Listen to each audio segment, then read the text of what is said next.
Hello friends, good morning. कक्षा 11 की biology की ऑनलाइन कक्षा में आपका स्वागत है। तो बेटा, पिछले कुछ दिनों से मैंने आपके 11वीं कक्षा के एनसीईआरटी के सिलेबस के लेसन नंबर फर्स्ट को स्टार्ट कर दिया है, ठीक है।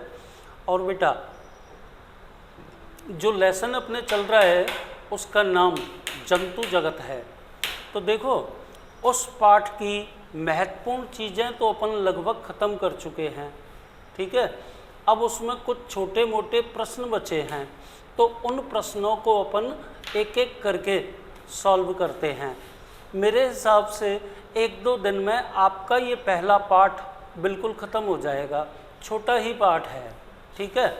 तो आज जो प्रश्न आपके सामने ब्लैक बोर्ड पे लिखा है, दो शब्द बेटा, एक तो होता है व्यष्टि और दूसरा होता है समष्टि, है ना। प्रश्न क्या लिखा है बोर्ड पे? व्यष्टि और समष्टि की पहचान से हमें क्या शिक्षा मिलती है, ठीक है ना। तो मेरी बात को समझो पहले, फिर मैं इसका पूरा आंसर आपके सामने ब्लैक बोर्ड पे लिख दूंगा। देखिए, व्यष्टि का मतलब तो होता है इंडिविजुअल, पर्टिकुलर, यानी कि एक अलग प्राणी, है ना।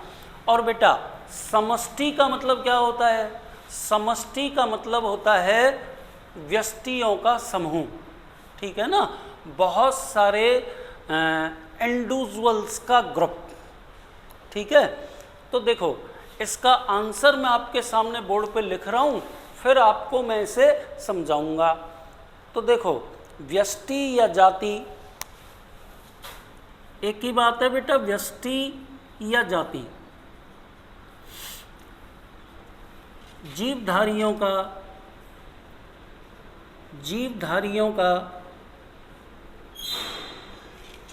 व्यष्टि या जाति जीवधारियों का वह समूह है, जीवधारियों का वह समूह है जो परस्पर प्रजनन द्वारा व्यष्टि अथवा जाति जीवधारियों का वह समूह है जो परस्पर प्रजनन द्वारा अपने समान संतति, अपने समान जननक्षम, यानी कि जनन क्षमता योग्य जननक्षम संतति उत्पन्न करते हैं।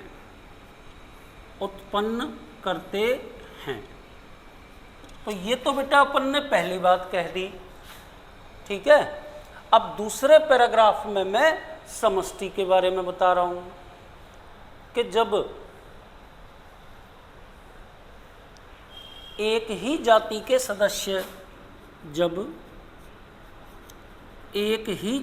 सदस्य विभिन्न भौगोलिक आवासों व पर्यावरण में रहते हैं या पर्यावरण में रहते हैं, ठीक है, तो इनके व्यवहार, आकार एवं रंग रूप में, तो इनके व्यवहार, आकार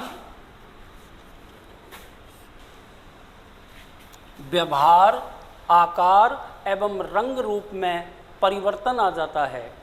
जातियों के ऐसे समूह को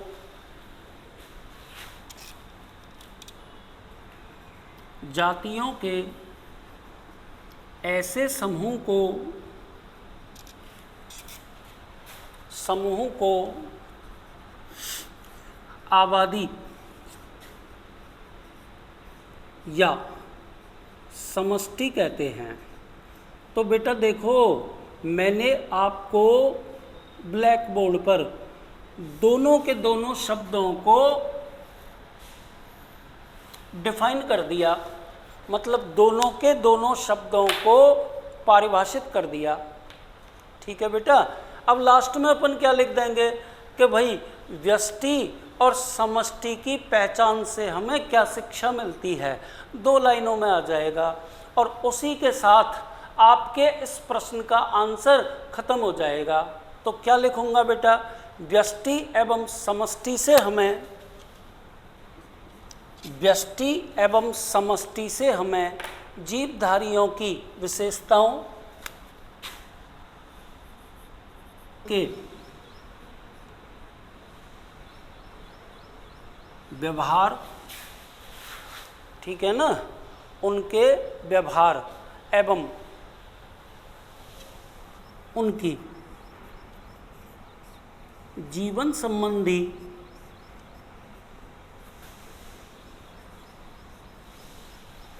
विभिन्न क्रियाओं का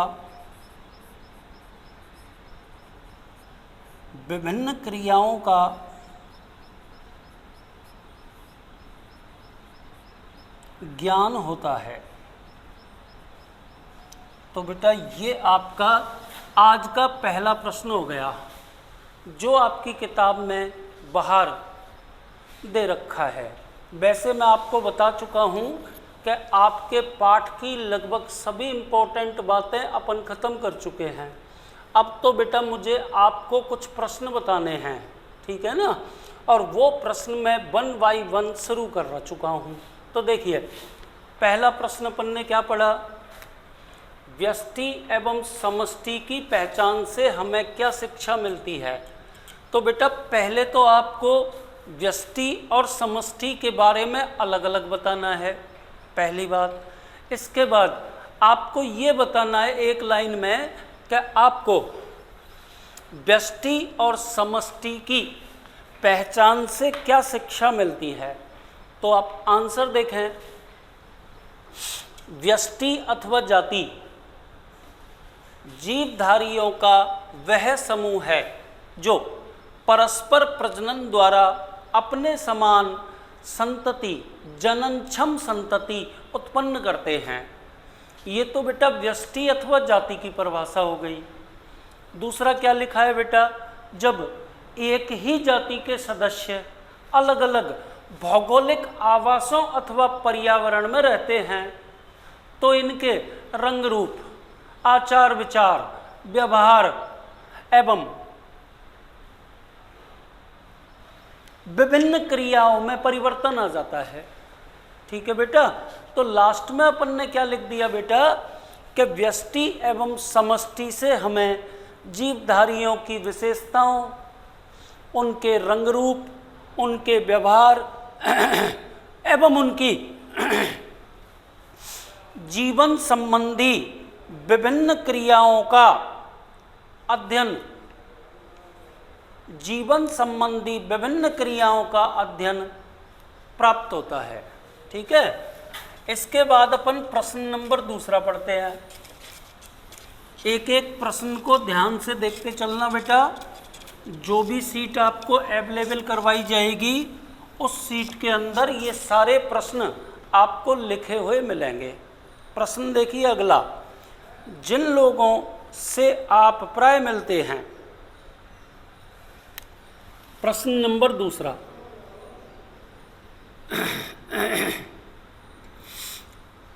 जिन लोगों से आप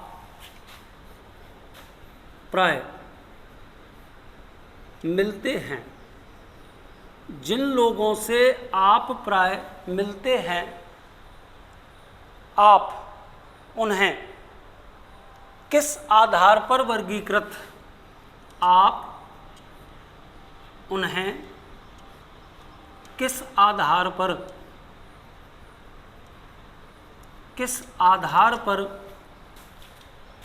वर्गीकृत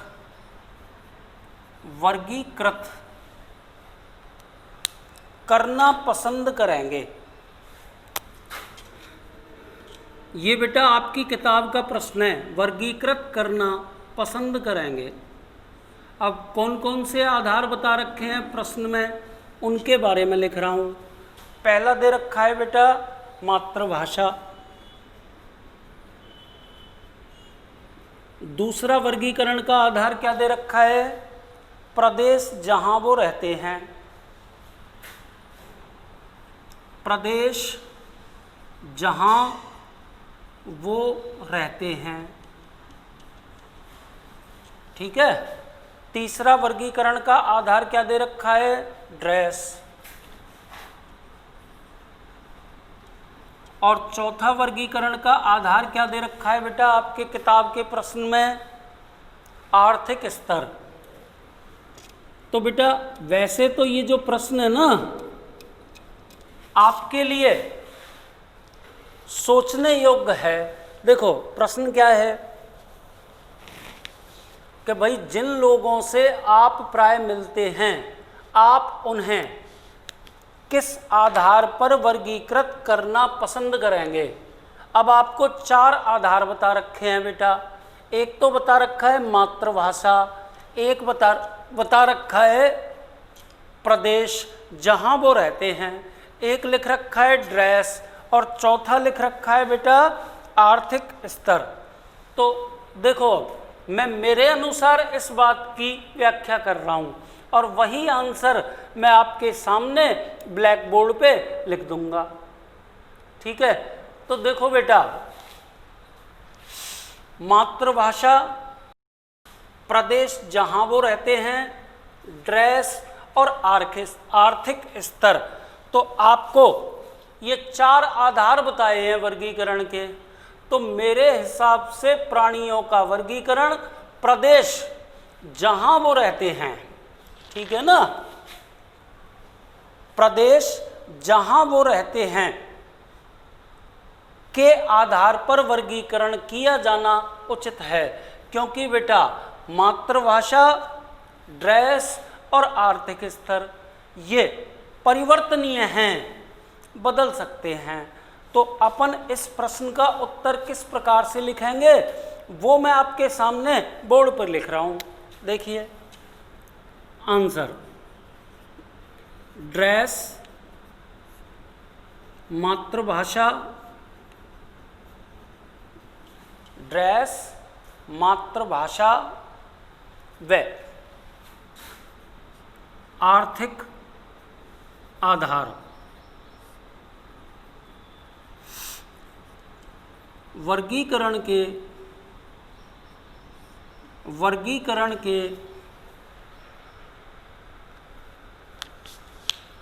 परिवर्तनीय आधार हैं। वर्गीकरण के परिवर्तनीय आधार हैं। वर्गीकरण के परिवर्तनीय आधार हैं। अतः इन आधारों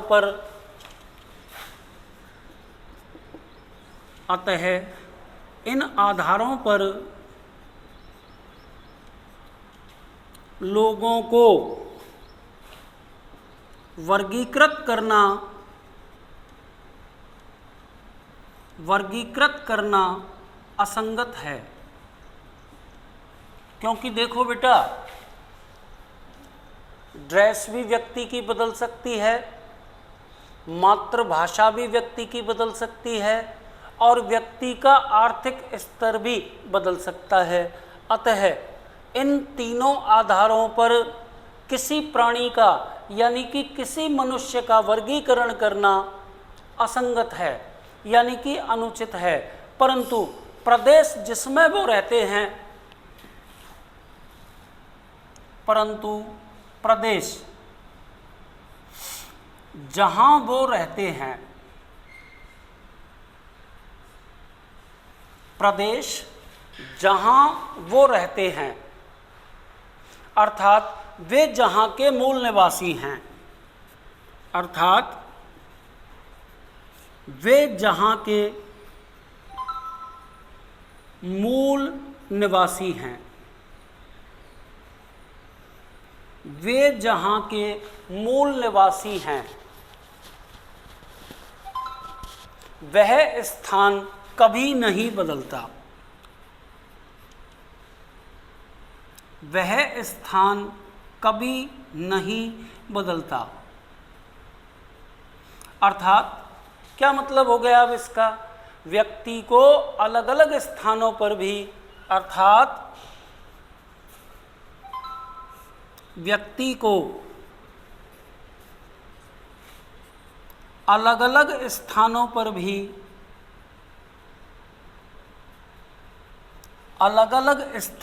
भी उन्हीं उसी मूल आवास के तौर पर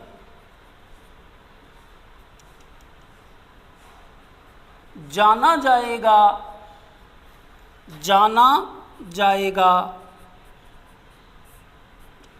जहां का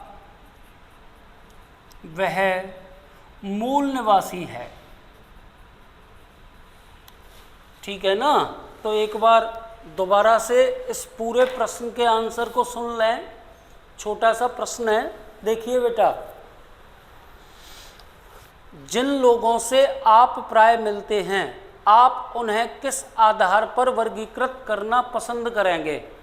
तो प्रश्न में बेटा आपको वर्गीकरण के 4 आधार बता रखे हैं। मातृभाषा, प्रदेश जहां वो रहते हैं, तीसरा ड्रेस और चौथा आर्थिक स्तर। ठीक है। अब देखो बेटा, इनमें से 3 आधार कौन कौन से 3 आधार बेटा? एक तो ड्रेस, एक मातृभाषा और तीसरा आर्थिक स्तर। ये तीनों के तीनों आधार ऐसे आधार हैं जो परिवर्तनीय होते हैं। देखो बेटा, किसी व्यक्ति की ड्रेस परिवर्तित हो सकती है, तो ड्रेस के आधार पर उसका वर्गीकरण करना अनुचित है। मातृभाषा भी किसी व्यक्ति की चेंज हो सकती है। मान लीजिए कोई भारत में पैदा होने वाला व्यक्ति और विदेश में जाके रहने लग गया, ठीक है, तो उसकी मातृभाषा वहाँ जाकर के चेंज हो सकती है। तो ये भी वर्गीकरण का एक परिवर्तनीय आधार हो गया।